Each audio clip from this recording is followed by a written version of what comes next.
I'm Scott Mitchell, Post Media, along with Steve Buffery. We're down on the field after the Blue Jays' 4-0 loss to the Baltimore Orioles, one that pulls Baltimore even in the race for the top wild card spot. Steve, what did you see tonight?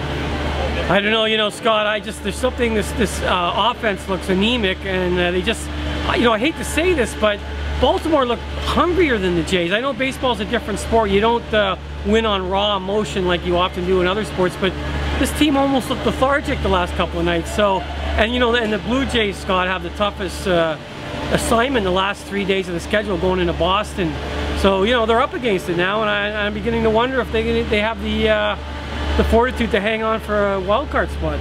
After a week of bullpen woes, the offense tonight just couldn't do it in support of Marcus Stroman, who pitched well but was outmatched by Ubaldo Jimenez, going 6.2 innings of shutout baseball to ride the Orioles to this important win for them. Buck Showalter, after the game, he called it a must-win game.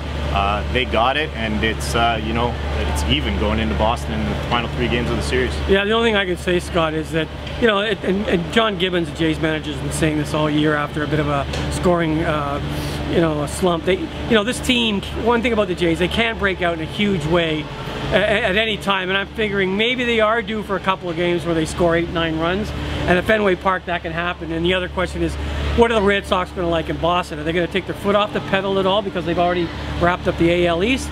Or on the other hand, you don't want to take your foot off the pedal too much, do you? With a few games left before the playoffs start. I mean, that's my take on it. 3 games left in the regular season. The Detroit Tigers are hot on both teams' tails. For Steve Buffery, I'm Scott Mitchell.